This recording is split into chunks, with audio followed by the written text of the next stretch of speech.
Greetings and salutations, everyone. My name is Andrew Kirchhoff, and welcome to my YouTube channel. Today, we're going to be talking about my Week 17 running back starter sits for the 2019 fantasy football season. On today's episode, we're going to be talking about some news around the National Football League, a couple free agent signings going into Week 17. Very rare, but it is definitely something that we need to talk about. Then after that, we're going to be talking about the running back matchups going into Week 17, and then my top 36 running back rankings on the week. Before we begin, let me remind all of you, if you have not yet already, click that subscribe button, join the community, help us get to that 13,000 subscriber mark before the season's end.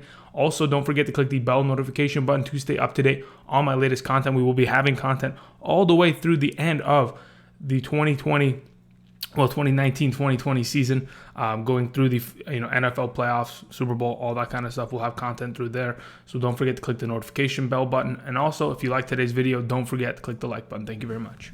Hey guys, how's it going? Hope everyone's doing really well. All right, so really quickly, in terms of how this episode is going to go, typically, I talk for about 40 minutes. Today, I'm not really feeling it, right? I got the holiday spirit. It's Christmas Eve. Happy holidays to everybody.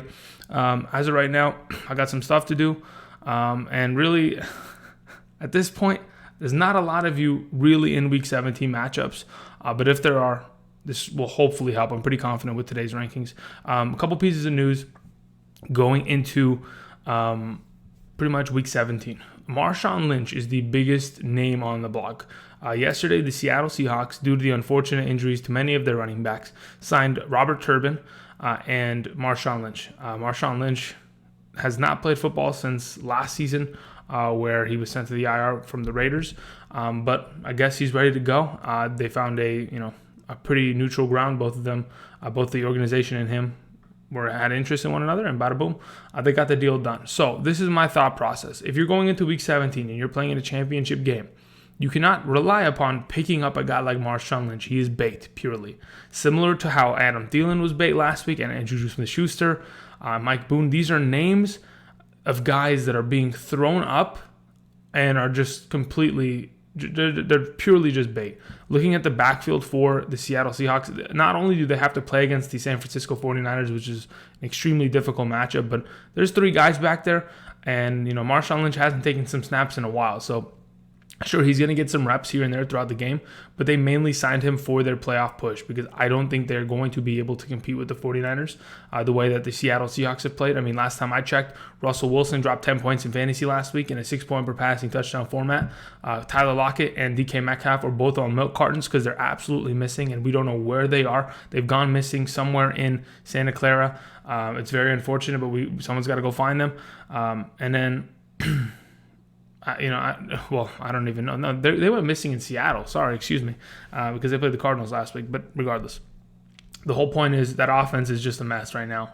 Picking up a guy like Marshawn and trying to play him this week would be fool's gold, in my opinion. You'd be getting baited into playing a player that's, again, not going to see too many touches. Other than that, nothing too big deal as of right now. Case Keenum will start this week. Dwayne Haskins did sustain an ankle injury last week, and he is out in Week 17.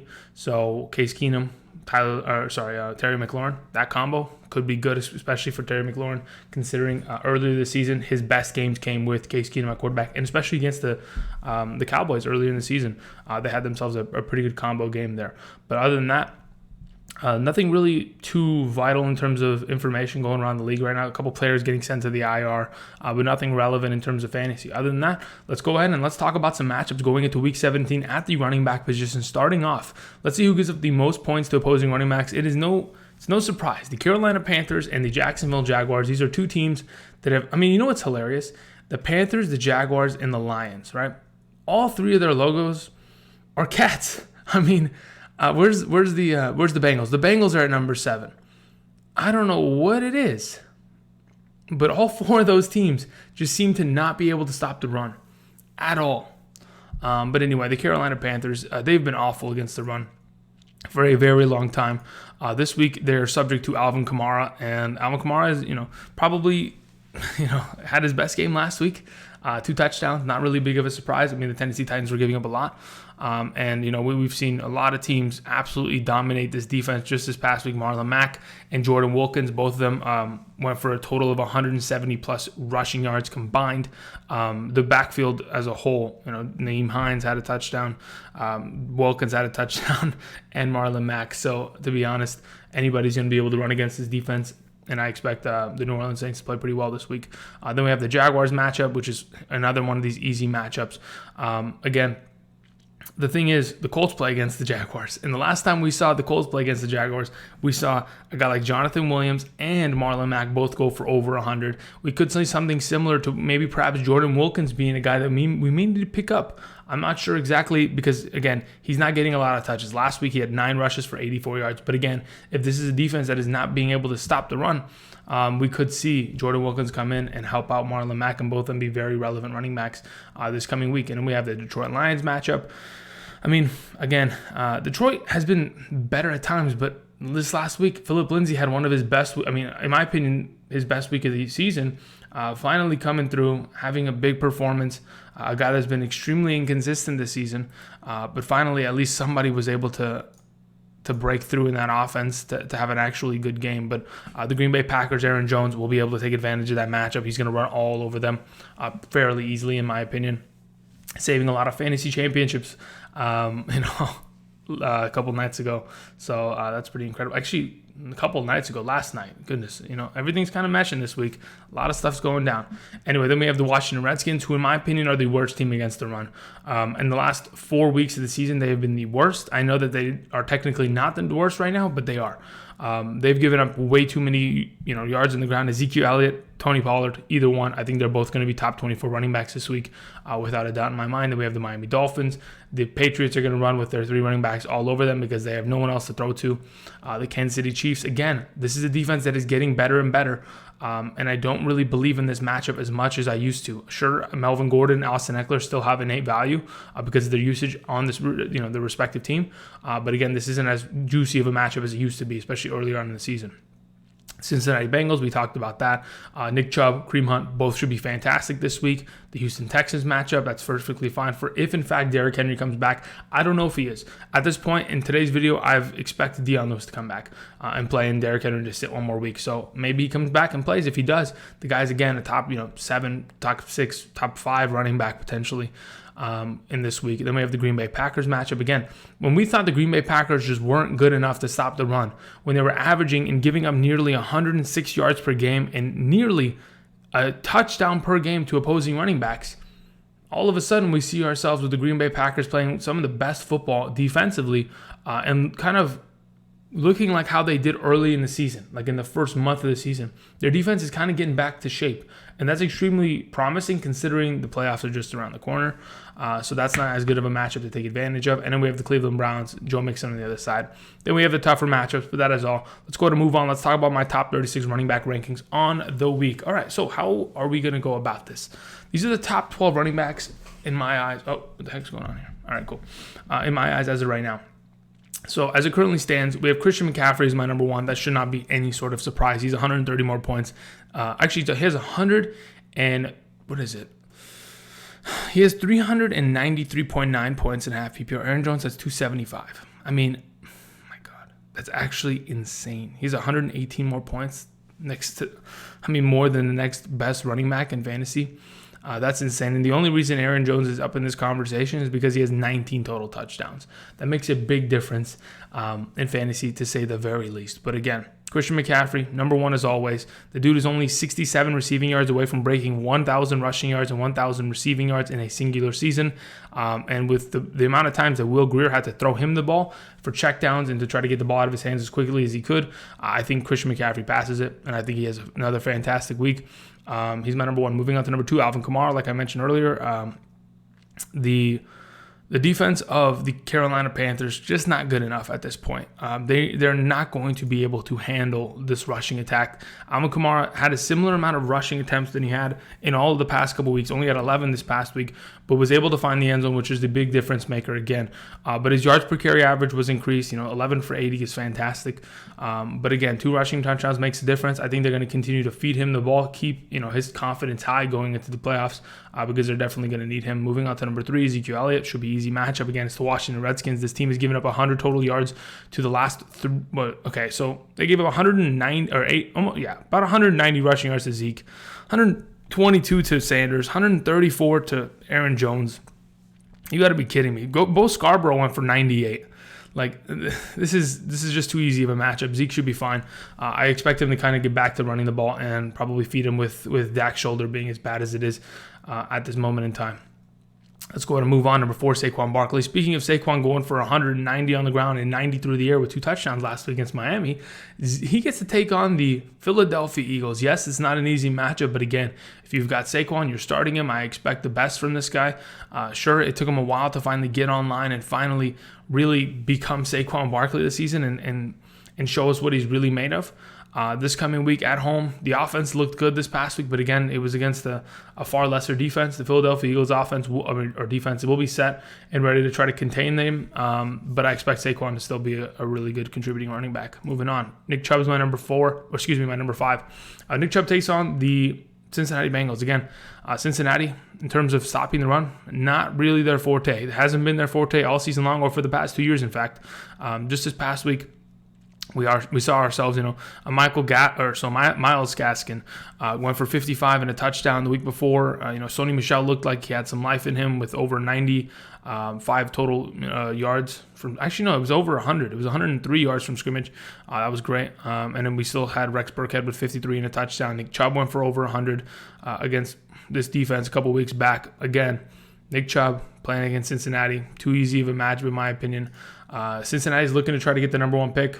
And I expect Nick Chubb to make sure that goes through. Moving on to number 6, Aaron Jones. Again, like I mentioned, he's the number 2 running back in fantasy right now. Not due to yards or to touches or anything of that extent, but because of the fact that the dude truly just finds the touch. I mean, he is a end zone fiend. I mean, obviously we can tell from this season, his touchdown total has definitely decreased the value of an Aaron Rodgers. But it's insane what he's able to do with the limited amount of touches he gets and the amount of snaps that he splits with Jamal Williams. Much props to Aaron Jones getting the job done yesterday. Going into this coming week against Detroit, another easy matchup, should be able to clean up as my number 6 running back. Moving on to number 7, Miles Sanders. Again, another one of these guys that earlier in the offseason, we had a lot of promise and a lot of hope for Miles Sanders to potentially take this job. It took him a very long time to finally win the job, but it took Jordan Howard going out with injury for us to fully see the potential of a Miles Sanders. In the last couple of weeks, he's been absolutely incredible. 19 fantasy points, 32.2, 24.1.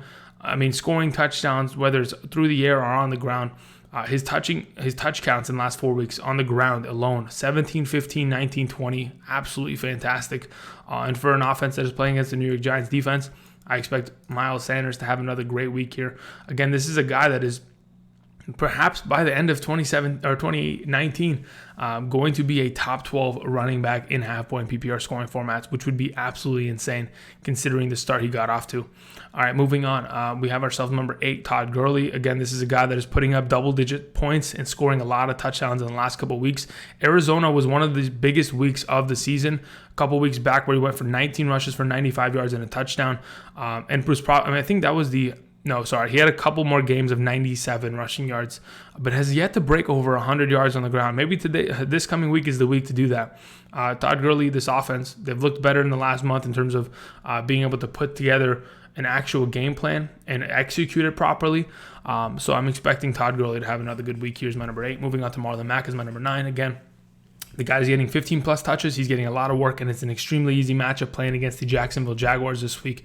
I expect him to take advantage of that, have himself another very good game, score a touchdown, and, potentially over 100 rushing yards like he's done in the last couple of weeks against really easy matchups. Not the last couple of weeks, but in the last couple of games in terms of, let me go ahead and look at this. So Marlon Mack, when he's played easier matchups, because I know he was hurt for a little bit. When he played against Carolina last week, perfectly fine with 17 points. When he played against Jacksonville the week before that, prior to his injury, 17 fantasy points. When he played against, like the Kansas City Chiefs earlier this season, 16. The Los Angeles Chargers, 25. Atlanta, 16. When they're fairly decent matchups, he typically pops off. So I'm hoping he's going to do that again. Once again, this week is my number 9. Moving on to 10, Joe Mixon. I really didn't expect Joe Mixon's illness to make that significant of a difference. The guy still touched the ball 21 times on the ground, but really could not get anything going in terms of a rhythm.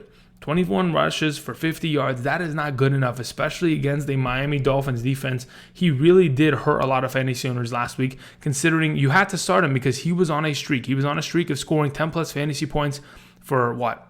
Goodness gracious. Is that 6 of the last 7 games prior to last week? I mean, that's something that you have to play. I mean, he was going for over 15, in fact, fantasy points in half PPR in 6 of the last 7 games. So he was a must start. Unfortunately, hurt some people, but hopefully in this week against the Cleveland Browns defense, who's been pretty rough. They really can't stop the run as of late. Joe Mixon could be of very good value. Moving on, Kenyan Drake, a guy that is like really surprisingly in the top 24 conversation just because of the last couple weeks. He has scored, in fact, 6 touchdowns in the last 2 weeks, has over 300 rushing yards. That is insane. Just in the last 2 weeks, 300 plus rushing yards and 6 rushing touchdowns. His fantasy totals in the last 2 weeks, he's combined for a total of 70 fantasy points in the last 2 weeks alone. Takes on the Los Angeles Rams, a defense that at times could potentially give up some big runs here or there. Kenyan Drake definitely disposed to being able to do that and has done it consistently in the last couple of weeks. So hopefully, I mean, again, this was a guy that prior to the last 2 weeks had 1 total touchdown on the ground. Outside of that, nothing. And has somehow come to life, and they're using him heavily. Kyler Murray's a little banged up with that quad injury. They're probably going to hand the ball off a bunch. Kenyan Drake should be pretty good. Moving on, number 12, Damien Williams. Damien Williams, another one of these good running backs.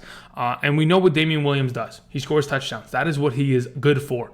And anytime that he is on the field for the Kansas City Chiefs, he is going to be very capable of getting into the end zone, making fantasy owners really happy with a potential 12-plus point performance in a half PPR scoring format. He gets the ball a bunch out of the backfield, and to be honest, when I go and I look at his snap counts comparatively to the other running backs in the Kansas City backfield in this past week against the Chicago Bears, sure, it was a blowout, right? They had a blowout on their hand, and we saw them kind of just kill the clock for the majority of the second half, but something to take into consideration.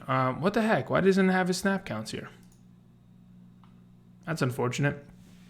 But either way, he had 16 rushes, 65 yards, 3 targets, 3 receptions, 27 yards, and a receiving touchdown. A guy that going into the fantasy playoffs, not in the fantasy playoffs, going into week 17 could be of value to many of you, especially if he's available in your leagues, because again, he's been hurt for quite some time as of late. Anyway, moving on. Let's go ahead and talk about my RB2s and let's rip on through them. Starting off with my number 13, we have DeAndre Washington, the guy that is consistently scoring touchdowns as the starting running back of this Oakland Raiders offense, an offense that wants to run the ball, establish the run. Playing against Denver this week, it is a tougher task at hand, but I do expect DeAndre Washington to be able to score, to be able to get some work out of the backfield, to take advantage of the PPR, half PPR scoring format at hand. So he should be a pretty good play this coming week as my number 13. Moving on to 14, we have Melvin Gordon, again, playing against the Kansas City Chiefs defense. Not an easier task at hand, but again, Melvin Gordon definitely will have his opportunities here and there. This offense is not completely shut down in terms of production this season. They've not looked good offensively because the quarterback play has not really gotten them anywhere. And last week, Melvin Gordon was really bailed out by the fact that he was scoring touchdowns. Having 9 rushes for 15 yards and 2 touchdowns definitely is a bailout week. We've seen it from Todd Gurley. We've seen it from a lot of running backs this season where touchdowns will absolutely bail you out. But again, he still was able to produce a pretty decent week in terms of getting some work in the passing game as well. So that was definitely exciting to see. And hopefully he can have a better game here in week 17. Moving on. Number 15 is Phillip Lindsay. Another one of these. I mean, this is back-to-back 3 running backs from the AFC West in a row. And to be honest, Phillip Lindsay kind of excites me because seeing what he did last week, 19 for 109 and a touchdown, I'm hoping because of the fact that they really moved away from a guy like Royce Freeman, and they didn't really give him as many touches as they had in the past. And I know Phillip Lindsay has dominated the rushing attempts for this team all season long, but I'm hoping against Oakland, a defense that is not that good in my opinion, he could have a pretty good game here and be of value to many fantasy owners. He has a lot of upside potentially, and I think this coming week at home for Denver could be able to take advantage of that. Moving on, number 16, Raheem Mostert. Even though Raheem Mostert was considerably underwhelming, this is the 5th week in a row where Raheem Mostert scored a rushing touchdown. I mean, that is no joke. When you score touchdowns, you are going to be a 10-plus point play every week, and that's what he is. He currently sits at a guy that is at very least 10-plus rushing attempts and at least 1 rushing yards and 50-plus rushing yards, right? 1 rushing touchdown, 50-plus rushing yards. That's great. I don't mind that. He always has the upside of getting more, though, because we've seen him get more. We've seen him get work in the passing game. We've seen him get more rushing attempts, and that could always lead to success. So, again, that's something that we're hoping for this week in Seattle. And Raheem Mostert could be of very good service. Moving on, Sony Michel. Of the 3 running backs, they're probably going to run the ball really heavily against the Miami Dolphins in New England this week, and I expect Sony Michel to probably get 18-plus touches, and that would probably lead to 100 rushing yards against the Miami defense. So he could be of a pretty good play here, especially for a guy that isn't very highly valued considerably, considering the mishap this entire season of really not establishing an RB1 on that team comparatively to years in the past. Like I talked about this before the season started. The New England Patriots run the ball a lot more than a lot of people probably perceive. You think Brady, they think Gronk, they think Edelman, and they think they pass the ball a lot. But again, this is an offense that in the last couple of years has ran the ball 400 times plus a season and had at least a top 16 running back in fantasy and half PPR. Whether it was LeGarrette Blount, who was like a top, I think it was a top 8 running back. I think he was actually like a top 5 running back that season in 2016. Yeah, and in 2017, we had Dion Lewis, top 16 running back, and then we had James White this past year as a top 12 half PPR running back. And this year, we just haven't had anything. We've just had a hodgepodge of running backs and talent, but hopefully Sony Michel can close out strong. Carlos Hyde's my number 18, a guy that still is stealing touchdowns left, right, and center on the 1-yard line for the Houston Texans. And then still, making some pretty big runs here and there. This coming week against Tennessee Titans, another big one. He ran for 100 and a touchdown a couple weeks back against them. He could potentially do the same. Moving on to Devin Singletary, a guy that's been kind of quiet as of late, kind of been underwhelming. But again, this guy has been good. The only issue is that he is not getting the goal line rushing attempts. They are somehow still giving it to Frank Gore. That is going to, in my opinion, devalue you beyond imagine. I mean, thinking about a 6-point swing, potentially an 8-point swing if you run for a 10-yard touchdown in the red zone. That is a pretty big difference and something that Devin Singletary is not being given an opportunity to. Therefore, he will lose a little bit of his ranking and or value. Moving on to Leonard Fournette. Still quiet, still plays against the Indianapolis Colts. Could find garbage time, but again, this offense is not moving well enough, and he's not finding the end zone. Again, he's only scored 4 total touchdowns this season, 3 on the ground, 1 through the air, and that is not enough for me to trust Leonard Fournette with a 100% top 19 spot. But number 20, not a bad idea, considering he still always has the potential. If they get down to the goal line, he could punch it in. Tony Pollard is my number 21 as a guy that, in my opinion, once in fact the Cowboys mount a lead, they're going to run the ball, and Tony Pollard is going to prove to everybody why they probably shouldn't have paid Zeke all that money. Once again, Pollard will probably go for a pretty big gain of yards, potentially score a touchdown, and be a pretty good play. Moving on to 22, we have Adrian Peterson. Again, Peterson playing against the Cowboys, another one of these back-to-back players in the same matchup. Peterson is consistently just scoring points. It's kind of insane. A guy that is, I don't know where Peterson is going to play next year. He could come back for the Washington Redskins, certainly, because he consistently is producing. I mean, this is a guy that in the last 4 weeks straight has scored a touchdown. Sure, his yard counts are progressively getting lower and lower because they're playing matchups in which they have to pass more and more. But again, this is a guy that is almost going to surpass 1,000 total yards from scrimmage this season. Has 142 on through the air and 820 through on the ground. Okay, I'm just losing my mind. You get the point. This is a guy that's pretty damn good. And it's kind of insane how good Adrian Peterson's been throughout his career. And the longevity of his career is really what makes him that much more valuable. Moving on to number 23, Dion Lewis again. Dion Lewis got a good amount of touches on the ground, plays against Houston, a defense that's not great against stopping the run. Again, if Dion Lewis is to be the starting running back, and like I expect, Derrick Henry to potentially miss this coming week, then he could be of a top 24 value. Le'Veon Bell would sit at number 24, playing against the defense of the Buffalo Bills. Again, Le'Veon Bell has been a better running back in the last couple of weeks in terms of yard per carry average and being able to produce, but has not found the end zone and has not seen enough work in the passing game.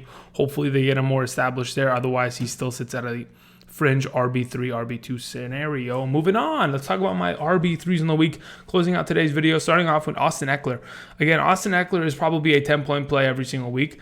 Playing against a matchup like the Chiefs, they're probably going to be down for a considerably, majority of the game. And Ekeler will probably get a lot of work in the passing game. But considering what we saw from a guy like Melvin Gordon last week, there's always a potential that, another running back will come in and take a couple receptions out of the backfield. Again, this past week, Melvin Gordon's targeted 6 times, 4 receptions. That kind of value that is taken away from Austin Ekeler does hurt him. That's certain.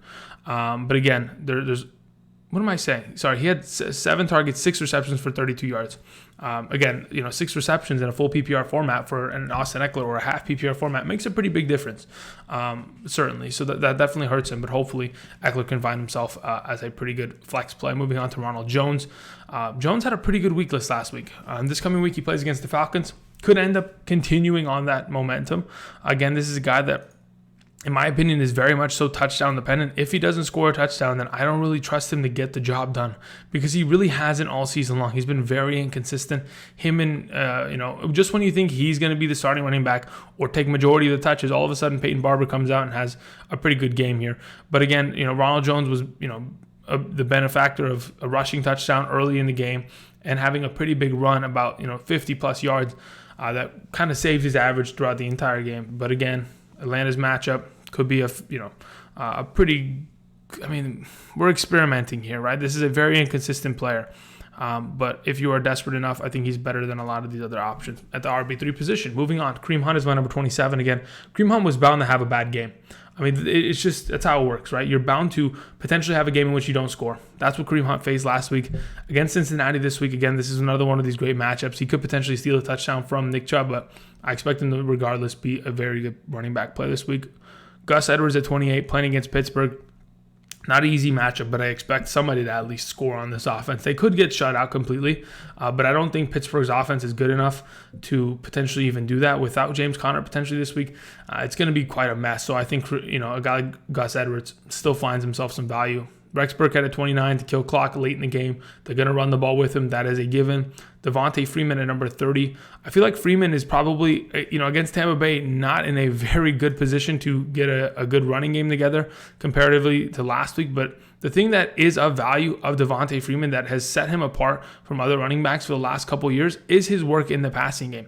Despite, he had 13 rushes, 53 yards, and a rushing touchdown. The thing that makes him most valuable is 9 receptions for 74 yards and a receiving touchdown yesterday or a couple of days ago on 11 targets. Receiving, majority of the targets out of the backfield and being able to produce as much as he did, that is of value, and that's what probably is his best option for this week. In a PPR, he is of most value. Otherwise, don't worry about it. Moving on, speaking of a PPR back, James White, pretty underutilized as of late. Despite what we've thought that he could potentially be this season, and the promising 3-game slate that he had of almost 10 plus points, he's kind of fallen asleep as of late. And yes, Miami's a great matchup, but again, they could opt to just run the ball for almost the entire game, kill clock, and get out of there as much as they can or as fast as they can. Moving on to 32, David Montgomery, the most inconsistent running back of all the rookies out here. To be honest, I guess he's consistent, but he's consistently bad. That's a good thing, right? At least we know not to play him. Again, he always has the potential to, somehow come up with a good performance, but I'm not expecting one from him this week. But again, he sits in this kind of range of players that I don't know what to expect from. Like number 33, Ameer Abdullah. Somehow Ameer Abdullah had probably, one of it. Let's be honest, it was his best game in a while, and he probably, got himself a job for next year just off of this past week's game of playing, a lot of snaps, catching a lot of passes out of the backfield. This is a guy that used to be a starting running back in the NFL for the Detroit Lions. Sure, he's used as a 4th stringer now for the Vikings, but again, could be a value because I'm not starting Boone in week 17. He was pretty much he started and eventually got benched because he could not get anything done. Kerryon Johnson, my number 34. Decent matchup against Green Bay, could be of value, but I don't expect too much, especially considering he could be splitting snaps with a Bo Scarborough this coming week. That could be a little dangerous. Number 35 is Travis Homer, Robert Turbin, Marshawn Lynch. I don't know who of those three is going to have the best game. Probably Travis, Homer.